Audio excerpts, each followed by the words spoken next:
For this cake, the filling is prepared first, using some basic ingredients we have at home, such as milk, sugar, flour, vanilla, sugar. Here I have 1 liter of milk and I'll pour 800 milliliters into the pot. Then take the pot to the heat. While waiting for the milk to boil, I mix 200 grams of flour, which is 8 tablespoons. I mixed with 150 to 200 grams of sugar, about 10 tablespoons, or around 160 grams. Adding the remaining milk to this mixture. Then adding 1 to 2 packets of vanilla sugar. I buy 500 grams in bulk so I can add it with tablespoon, approximately. Now we mix everything together. That's it, we're moving to the stove.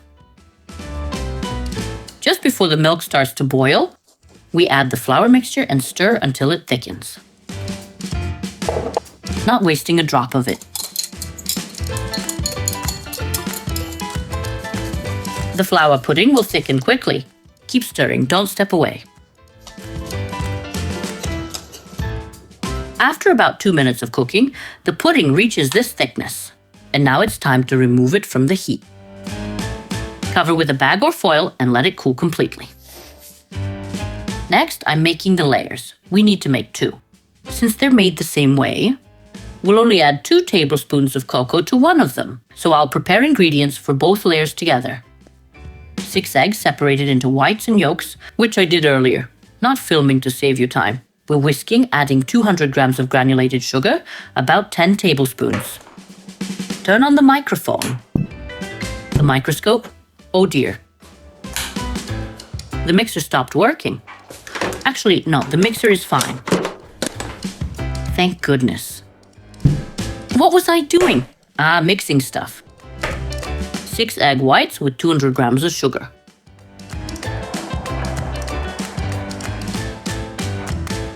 After whisking the whites for about 2 to 3 minutes, don't overbeat them, they don't need to be too stiff. Then add 6 yolks one by one, 200 milliliters of oil, and then 200 milliliters of warm water. Slowly pour and add everything.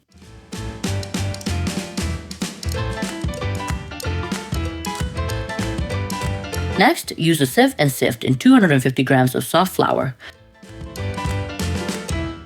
about 10 to 12 tablespoons. You can add about 5 grams of baking powder, optional. We divide the mixture in 2, making one portion slightly larger. Why? Because we'll add cocoa to this part, sifting in 2 tablespoons of cocoa, about 20-30 grams depending on its strength, and 2 tablespoons of water. Now we'll combine everything. Now both batter portions for the layers are ready. The layers should be baked in 2 loaf pans, known as Dierbach molds. In a 33 by 23 centimeter tray, I've placed baking paper and created a divider in the middle, so I can bake both layers together. Now I'll pour some of the mixture into one section, trying not to smear the paper, and then pour some of the other mixture. They should support each other. If one side is slightly uneven or larger, it's no problem. I've preheated the oven to 180 degrees Celsius and now they're ready to bake. Our perfect cake layers have baked. We bake them for around 30 minutes depending on your oven. I'll let them cool down a bit before removing from the tray. Once the pudding has cooled and set, we'll blend it to soften. Separately, we'll beat 250 grams of softened margarine or butter with 2 to 3 tablespoons of powdered sugar if you have it. If not, add 2 to 3 tablespoons of sugar to the cooked pudding. Once whipped, add the pudding in 2 to 3 stages, mixing well. We cut them to about finger thickness.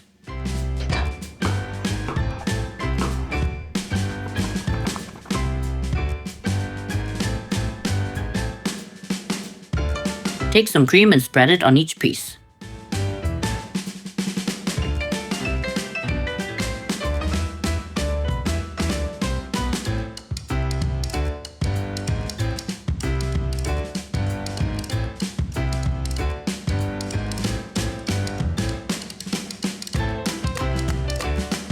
Once layered, spread the remaining cream on top and sides.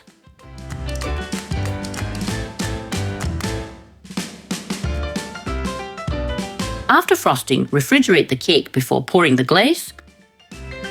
Assuming you remember the chocolate, unlike me. I need to go buy some.